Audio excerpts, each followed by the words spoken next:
Double Abel de Teddy Gérard. Provins, lundi 3 mars 2025. Dans la chambre, Élodie, confortablement installée dans une chaise ergonomique, regarde son écran d'ordinateur. La jeune femme corpulente de type caucasien, aux longs cheveux noirs, examine la photo d'une cuisine équipée, style moderne, avec îlot central. Elle hoche la tête, le bic noir qu'elle tient de la main gauche coche une case sur un imprimé A4. Soudain, elle entend un léger grincement, celui de la porte d'entrée de l'appartement. Elle pose le stylo, regarde l'heure en bas de l'écran, puis elle tourne la tête vers la porte de la chambre et écoute attentivement. « C'est toi, Abel ?»« Oui, maman. » répond le jeune garçon de 11 ans. Il rentre plus tôt, se dit Élodie. Tant mieux. En plus de faire les courses, elle avait prévu de faire vérifier la pression des pneus, de passer à la pharmacie. Elle aurait peut-être même le temps d'acheter un cadeau pour l'anniversaire de Stéphane. Enfin, si elle trouve une idée de cadeau. 6 mois qu'ils sortent ensemble et elle ne sait même pas quoi lui offrir.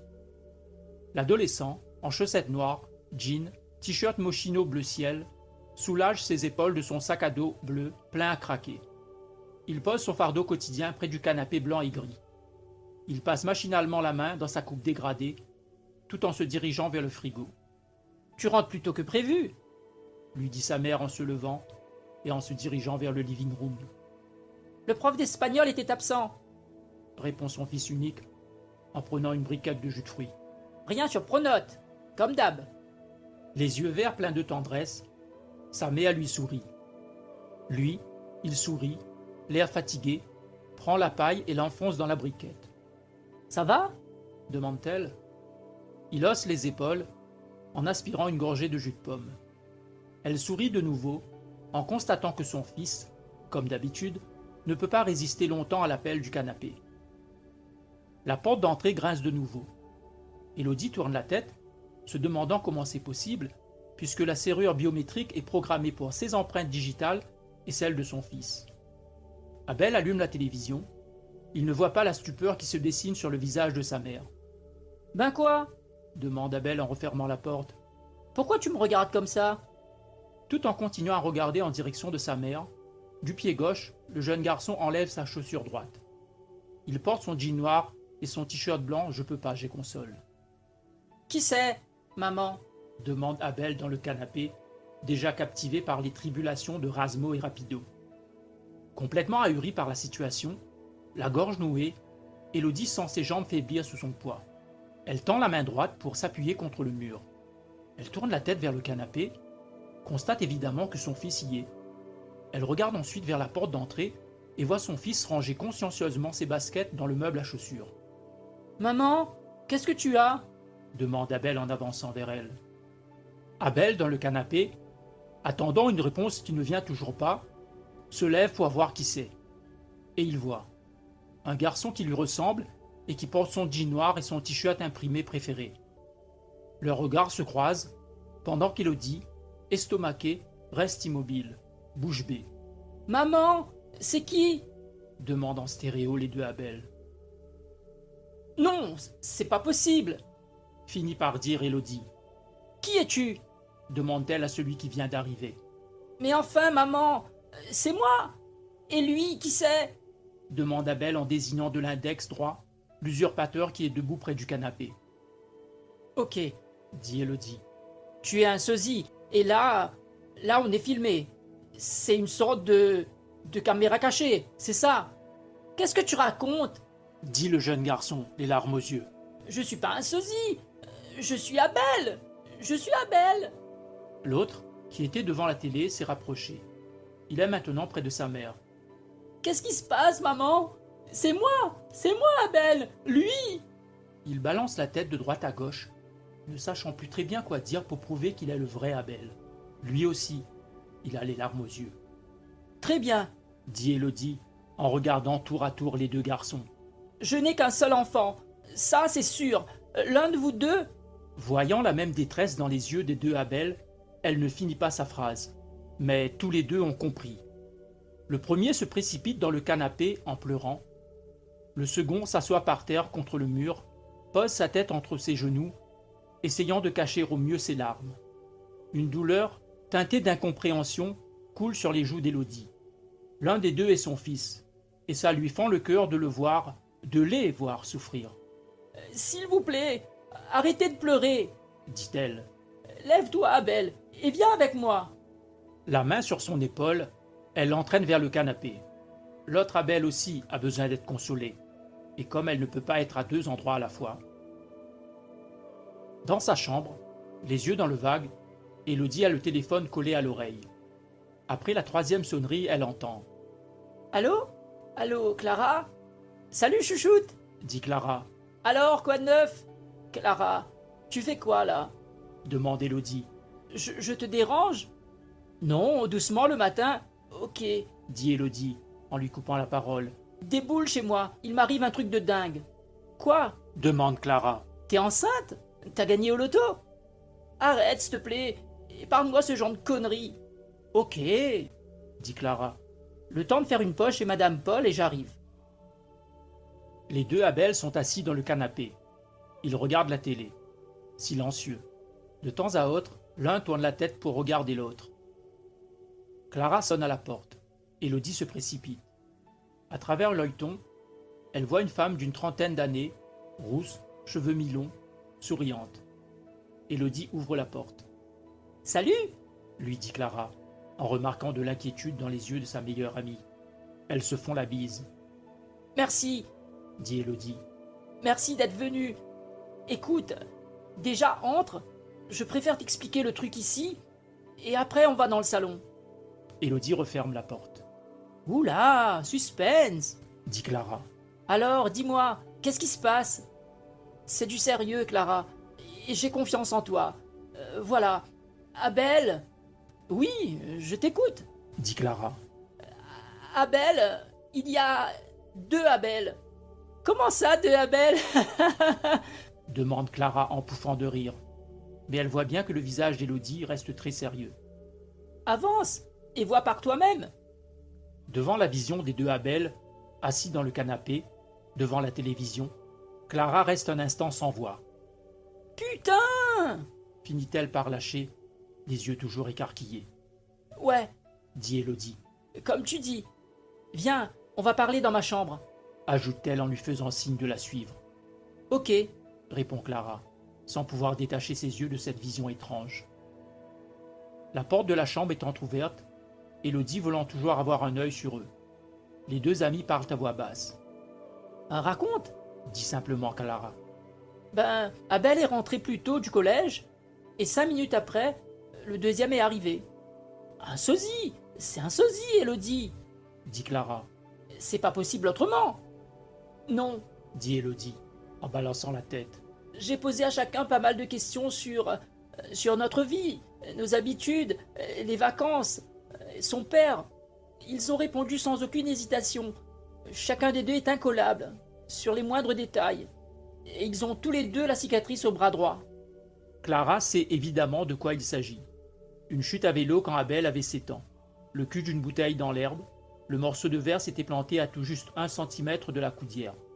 Pas de peau. Saignement abondant. Élodie avait géré comme une chef. Élodie, réfléchis un instant. Dit Clara. Ils ne peuvent pas être tous les deux Abel. C'est impossible.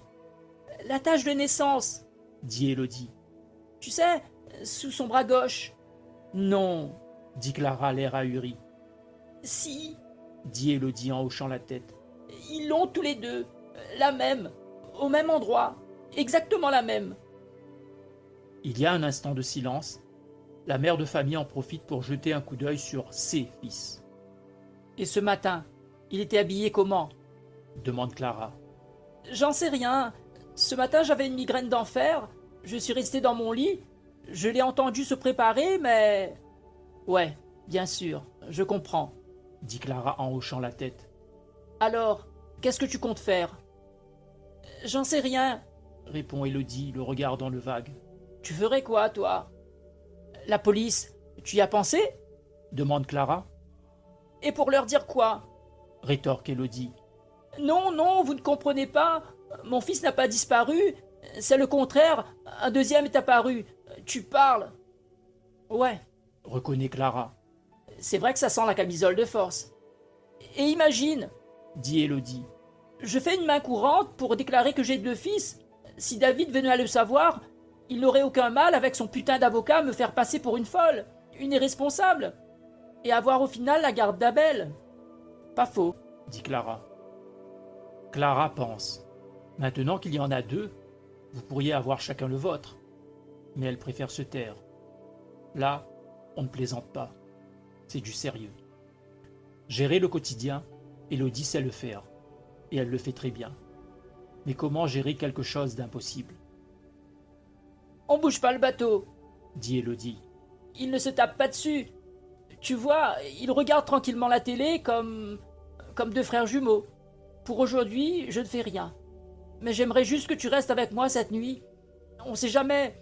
Le deuxième, enfin l'un des 2, quoi, peut représenter un danger. Alors je préfère... Ok, Dit Clara. merci. Dit Élodie. Je savais que je pouvais compter sur toi.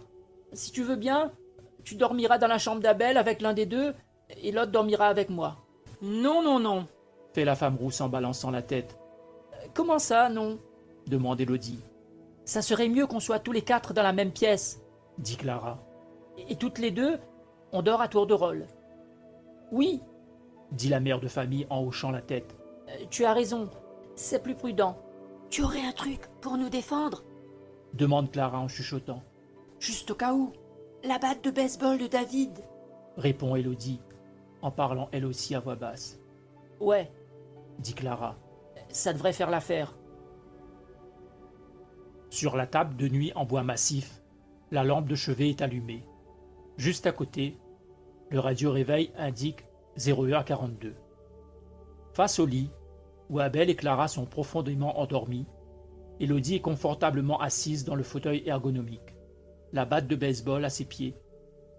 Sur le petit matelas, posé à même le sol, l'autre Abel dort aussi. 3h12. Élodie et les 2 Abel dorment à point fermé. C'est Clara qui est assise dans le fauteuil. Soudain, la femme rousse se lève et inspire profondément. Sans faire de bruit, elle sort de la chambre. Elle se dirige vers les toilettes. Elle revient. 3h15. Dans le grand lit, il n'y a qu'Élodie. Clara regarde bien partout. L'autre a bel et bien disparu, comme par enchantement. 3 dans l'Aube, samedi 5 avril 2025. Il y a pas mal de circulation sur la nationale 19 ce samedi après-midi. Au volant d'une Ioniq grise, Élodie est souriante. Fatiguée par une semaine de boulot, fatiguée mais souriante. Enfin, c'est le week-end. À côté d'elle, Stéphane semble perdu dans ses pensées. Le trentenaire à la barbe élégante entend, sans vraiment écouter, Billy Joel faire l'éloge de l'honnêteté. Parfois, Élodie se dit qu'elle aurait dû lui en parler. Et à d'autres moments, elle est persuadée qu'elle a bien fait de ne rien dire. Depuis l'incident, quand elle regarde Abel, elle ne peut s'empêcher de chercher dans ses gestes, dans son attitude, dans son regard, de quoi la rassurer, de quoi être sûre, totalement sûre, qu'il s'agit bien de son fils. Billy Joel laisse place à Martin. L'appel trop con, Stéphane trouve ça vraiment trop con. Il change de station. La Ioniq fait quelques mètres pour s'arrêter de nouveau derrière le même camion. À la radio, une voix masculine, rocailleuse. Pendant un laps de temps, avoir 2 maris, 2 femmes ou 2 enfants, alors qu'on sait pertinemment qu'on n'en a qu'un seul, c'est... Alors que Stéphane s'apprête à changer de nouveau la fréquence, Élodie fait un geste de la main. « Laisse, s'il te plaît, ça m'intéresse. » Ok, dit-il un peu surpris. Ce que l'on nomme, sur les réseaux sociaux, le phénomène du double. C'est bien ça, monsieur Rich? Demande l'animateur à la voix rauque. Oui, dit son interlocuteur. Un phénomène qui, pour l'instant en tout cas, n'intéresse pas les médias officiels. C'est, si je peux me permettre, dit l'animateur, un peu comme la dernière promo de l'univers. Ha ha ha, 2 pour le prix d'1. Allez, redevenons sérieux une seconde. Vous, Jason Rich, vous le spécialiste des phénomènes paranormaux, dites-nous ce que vous en pensez. C'est vrai qu'a priori, on pense à un canular, mais je rappelle aux auditeurs qu'il y a une bonne centaine de témoignages, et qui viennent d'une dizaine de pays, une trentaine de cas rien qu'aux États-Unis. Et pour la France demande l'animateur. 5 cas dans l'Hexagone, 2 à l'île de la Réunion et 1 en Martinique. Une centaine de témoignages à travers le monde, et seulement une dizaine de cas où on a des images. C'est bien ça, monsieur Rich? Oui, Répond l'invité. Mais il faut dire que, dans la plupart des cas, ces apparitions n'ont duré que quelques minutes, quelques secondes pour certaines. Certains n'ont tout simplement pas eu le temps ou la présence d'esprit de faire des photos ou de filmer. Quelques secondes, intervient l'animateur. C'est vrai que c'est une bonne excuse pour ne pas avoir de preuves en images, je vous l'accorde. Et tout ça sur seulement 2 jours. oui, Dit Jason Rich. À quelques rares exceptions, tous les doubles sont apparus le 3 ou le 4 mars. Moi, c'est ça qui me paraît le plus étrange. Si c'était un simple canular devenu à la mode, ça se serait étalé sur plusieurs semaines. Sauf s'ils se sont concertés en amont, fait remarquer l'animateur. Que répondez-vous à ceux qui affirment qu'il s'agit de sosies ou à ceux qui disent que ce sont tout simplement des images générées par l'IA? Sur les images, répond le spécialiste des phénomènes paranormaux, je ne peux évidemment pas me prononcer. Oui, bien sûr, dit l'animateur. Allez, une page de pub, et on se retrouve juste après pour continuer à parler de ce fameux phénomène du double avec Jason Rich.